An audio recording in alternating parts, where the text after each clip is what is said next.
My name is Madison Fankhanel and my pronouns are she, her. I am a social media specialist and a curriculum developer.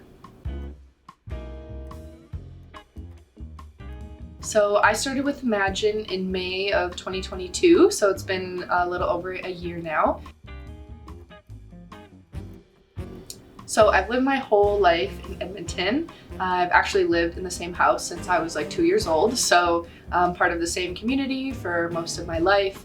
I feel like that has shaped my worldview in terms of not being exposed to a lot of different cultures, lots of different communities. I feel like I also work downtown, and that has shaped my worldview just in terms of the disparity that you see in and around this area. There's lots of people who walk by in suits on their lunch break, but then you also see a lot of houseless people on the streets, so I feel like that has shaped my worldview as well.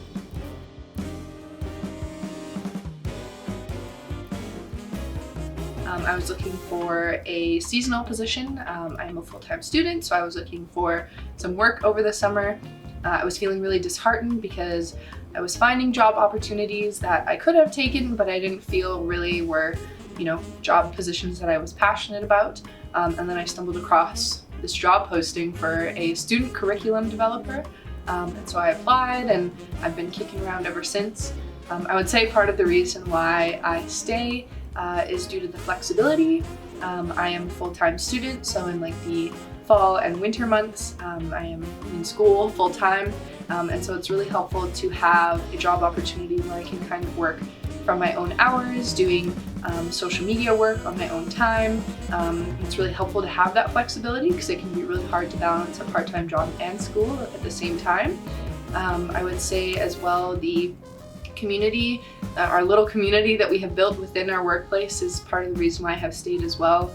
I feel comfortable here, I feel seen, I feel heard. We really have built a strong workplace community that I didn't realize how lucky I was to have until I heard about, other organizations and other job opportunities that, weren't as amazing as ours. So I think that part of the reason why I have stayed is just because of the amazing connections and amazing community that we have within the team. And as well, I love being able to do meaningful work, and I get to do that here. So yeah, that's part of the reason why I've stayed. I could probably talk about it for hours and hours, but those are like my big three, I would say.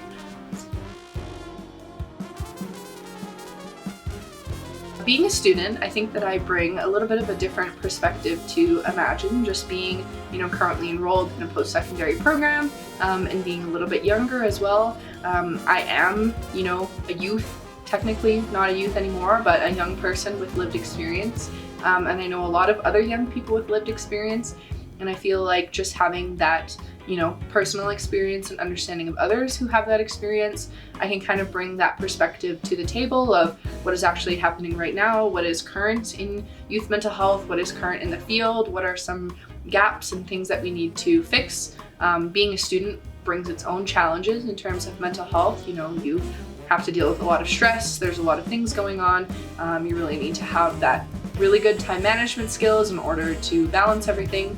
But I think just having that understanding of what it really is like to be a student with mental health struggles can kind of help guide our curriculum development in understanding, useful resources that I may have stumbled upon in class or anything like that. And so I think that I can just kind of help bring a little bit of a different perspective to the team, especially since in the fall and the winter I'm only here, part-time. So. After I finish school, I'm still not 100% sure on what I exactly want to do, but as of right now, I would like to pursue my master's and my PhD in clinical psychology. I would love to become a therapist someday and really help people one-on-one with their own mental health challenges. I really am passionate about mental health awareness and destigmatizing mental health.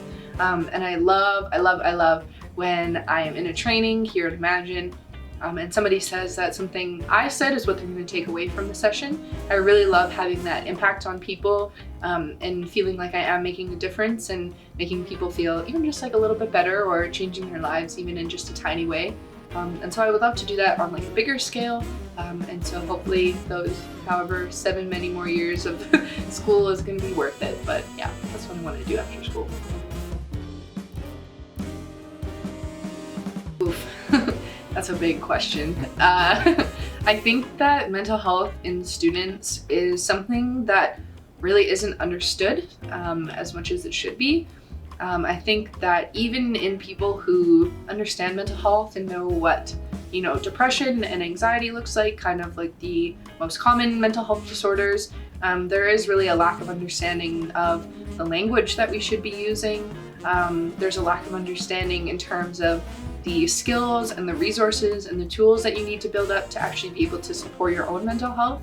I think that in fields like psychology, people have a little bit more awareness. You take abnormal psychology, you get a little bit of a better understanding, but I think in other fields that don't have that actual class education about what mental health is, there's really a lack of understanding of how people can best support themselves when they are struggling with their mental health. And I know a lot of times students who might be facing a mental health challenge just repress it and don't go anywhere, and they don't talk to anyone about it because they really just don't know that they can be experiencing something else than what they are experiencing now. So I think for students, it is really hard, the workload that is placed on them, taking 5 courses a semester, volunteering, doing extracurriculars, and still having time for yourself at the end of the day to practice self-care, to have mindfulness. There's really just not enough time in the day for that.